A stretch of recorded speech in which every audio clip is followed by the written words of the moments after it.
Bismillahirrahmanirrahim. Assalamualaikum warahmatullahi wabarakatuh. Innal hamdalillah nahmaduhu wa nasta'inuhu wa nastaghfiruh wa na'udzu billahi min syururi anfusina wa min sayyiati a'malina. May yahdihillahu fala mudilla lahu wa may yudlilhu fala hadiyalah.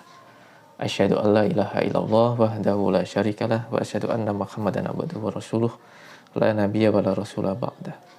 Allahumma sholli wa sallim wa barik ala nabiyyina Muhammad wa ala alihi wa ashabihi ajma'in, amma ba'd. Untuk mahasiswa mata kuliah Al-Islam, insya Allah pada kesempatan kali ini saya akan sedikit menguraikan mengenai permasalahan tauhid dan urgensinya dalam kehidupan sehari-hari. Tauhid secara bahasa berasal dari kata wahada yuwahidu tauhidan, yang artinya mengesahkan, menyatukan, atau menjadikan sesuatu menjadi tunggal atau satu. Sedangkan secara istilah, para ulama mendefinisikan tauhid ini secara bermacam-macam. Di antara definisi yang cukup representatif untuk kita pahami adalah bahwa tauhid itu adalah mengakui dan meyakini keesaan Allah Subhanahu wa Ta'ala dengan membersihkan keyakinan tersebut dari segala sesuatu yang mengotorinya. Jadi pada prinsipnya kita meyakini bahwa Allah itu Maha Esa, dan segala apapun yang merusak keyakinan kita ini harus kita hindari, harus kita singkirkan dalam diri kita. Nah, kalau boleh dikatakan ibarat sebuah pohon, tauhid ini merupakan akar dari pohon yang merupakan fondasi dasar dari sebuah pohon. Namanya fondasi, maka tauhid ini menjadi sesuatu yang prinsip. Manakala di fondasinya lemah, pohon akan menjadi rapuh. Tapi kalau kemudian di fondasinya, tauhidnya itu kuat, perilaku kita insya Allah juga akan menjadi kokoh. Seperti halnya bangunan yang fondasinya kuat, bangunan itu akan menjadi kuat pula. Maka seseorang yang berislam, kalau tauhidnya kuat, seluruh amal, perbuatan, dan juga perilakunya juga akan kuat karena didukung oleh prinsip-prinsip bertauhid pada Allah Subhanahu wa Ta'ala. Ibarat sebuah pohon tadi, akidah bersama tauhid itu merupakan akarnya yang menjadi fondasi dari sebuah pohon. Sedangkan pohon itu sendiri beserta batang dan lain-lain itu merupakan syariat. Jadi ketetapan-ketetapan mengenai halal haram, prinsip-prinsip seperti itu diatur dalam syariat Islam. Kemudian buah dari pohon itu digambarkan dari akhlak. Jadi akhlak Islamiyah itu akhlak yang dibangun kalau fondasi tauhidnya kuat. Kemudian bagaimana kita bersyariah dengan cara yang benar pula, sehingga melahirkan akhlak Islamiyah. Nah, ilustrasi pohon ini mungkin cara bagi kita untuk mempermudah mengenai pemahaman terkait masalah tauhid ini. Nah, pada kesempatan ini kita sedikit membahas mengenai satu hal itu, yakni masalah akidah, terkhusus mengenai masalah tauhid. Selain dari definisi yang sudah diuraikan di atas, ada juga yang mendefinisikan bahwa bertauhid itu prinsipnya adalah nafyun uluhiyatu an ghairillah wa isbatuha lillahi wahdah, yakni peniadaan Tuhan selain Allah dan kemudian penetapan bahwa Tuhan satu-satunya adalah Allah Subhanahu wa Ta'ala. Yang mana kalau kemudian boleh diurai, prinsip la ilaha illallah itu ada dua hal itu. Yang pertama adalah nafyun, diawali dengan la ilah, artinya kita meniadakan segala sesembahan, segala Tuhan-Tuhan yang ada. Illallah, kemudian pengisbatan, penetapan bahwa satu-satunya Tuhan yang berhak kita sembah hanyalah Allah Subhanahu wa Ta'ala. Jadi kedua hal ini itu merupakan rukun dari kalimat syahadat. Pertama kita harus meniadakan, yakni menegaskan bahwasanya tidak ada sesembahan yang hak. Semua mukmin itu wajib membatalkan segala bentuk kesyirikan dan mengingkari praktek-praktek ketuhanan kepada selain Allah Subhanahu wa Ta'ala. Kemudian diikuti rukun yang kedua, yakni isbat. Kita menetapkan, kita memantapkan diri kita bahwasanya Allah lah satu-satunya sesembahan, satu-satunya Tuhan yang hak, yang benar. Semua orang yang beriman, termasuk kita insya Allah, wajib mengamalkan segala hal ya, segala sesuatu yang menjadi konsekuensi dari kita bertauhid pada Allah.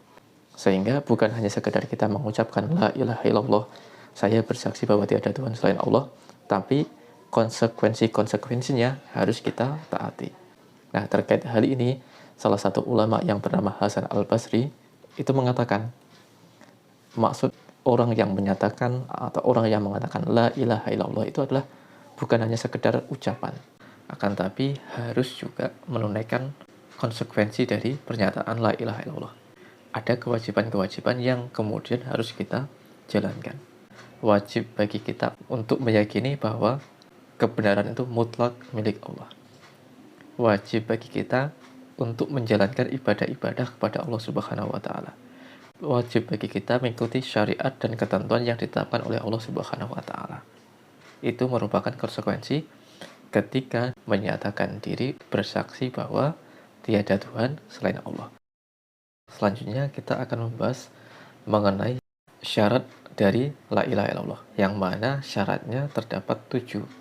Dan 7 ini harus terpenuhi supaya la ilaha illallah yang kita ucapkan itu diterima. Yang pertama adalah al-ilmu atau mengetahui. Maksudnya adalah kita harus mempunyai pengetahuan. Yang mana dengan pengetahuan itu kita memahami untuk menafikan semua jenis ibadah kepada seluruh sesembahan selain Allah Subhanahu wa taala, dan memantapkan diri untuk menjalankan ibadah hanya kepada Allah Subhanahu wa taala. Iyyaka na'budu wa iyyaka nasta'in. Hanya kepadamu lah kami menyembah dan hanya kepadamu kami memohon pertolongan. Kemudian yang kedua adalah yakin. Yakin ini menafikan keraguan. Maknanya seseorang yang sudah meyakini secara tegas kalimat la ilaha illallah, maka harus bagi dia untuk tidak ada keraguan sedikit pun atas kalimat la ilaha illallah. Dalam Al-Quran, surat Al-Hujurat ayat 15, Allah memperingatkan, innamal mu'minuna alladzina amanu billahi wa rasulihi summa lam yartabu. Sesungguhnya orang-orang yang beriman itu hanyalah orang-orang yang benar-benar beriman kepada Allah dan kepada Rasulnya, kemudian mereka tidak ragu sedikit pun. Nah, syarat yang ketiga adalah ikhlas. Ikhlas ini bisa kita pahami dengan bagaimana kita membersihkan, mensucikan hati kita dari orientasi-orientasi selain Allah Subhanahu wa taala. Allah mengingatkan dalam Al-Quran surat Al-Bayyinah ayat 5, wa ma umiru illa liya'budullaha mukhlishina lahuddin. Dan tidaklah kita itu disuruh untuk menyembah Allah dengan keikhlasan sepenuhnya dalam menjalankan agama ini. Kemudian syarat yang keempat adalah as-sidqu atau jujur. Kejujuran ini menafikan segala bentuk kedustaan.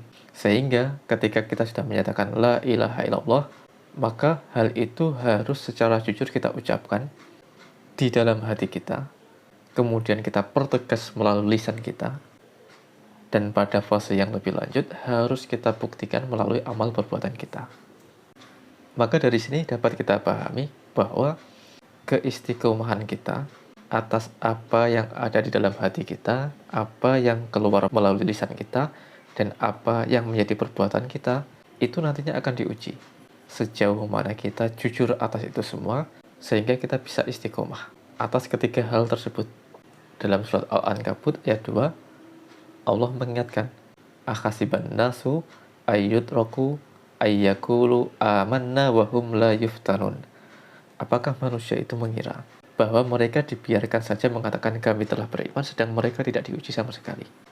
Maka dari itu gambaran dari ujian atas kesaksian kita bahwa tiada Tuhan selain Allah, itu nantinya akan ditunjukkan dari bagaimana kita bisa istiqomah atas apa yang menjadi perkataan dan juga perbuatan kita.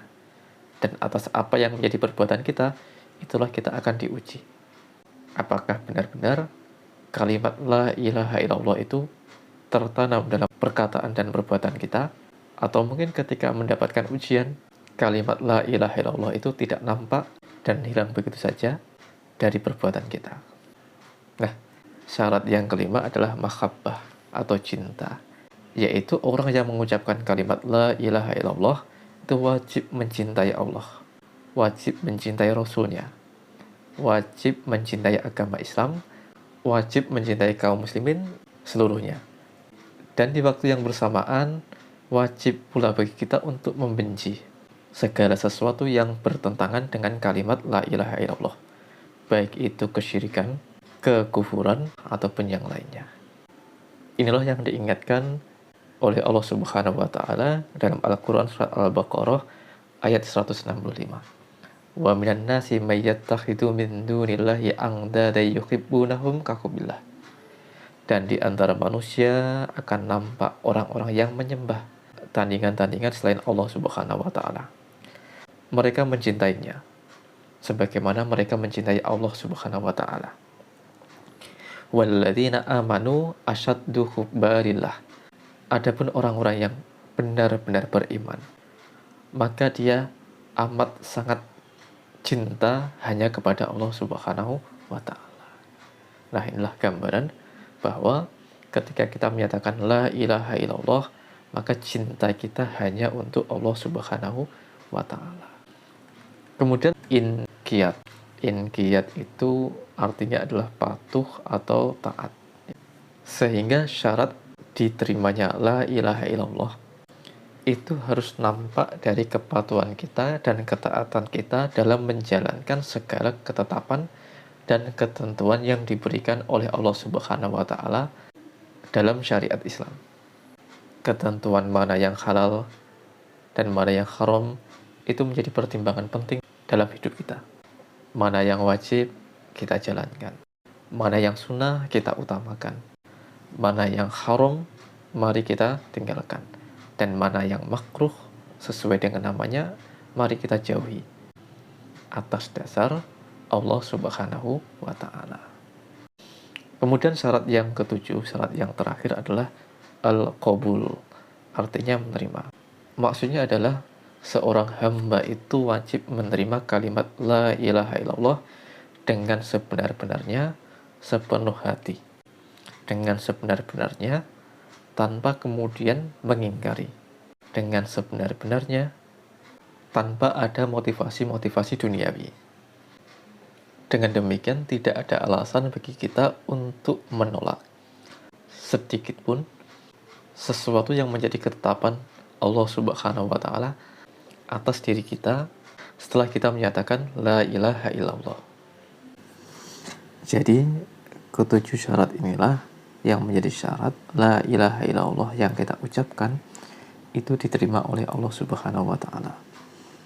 Maka kita harus benar-benar mencermatinya supaya jangan sampai ternyata dalam prakteknya tauhid kita bermasalah karena ada syarat-syarat yang tidak kita penuhi dalam menjalankan ketauhidan itu.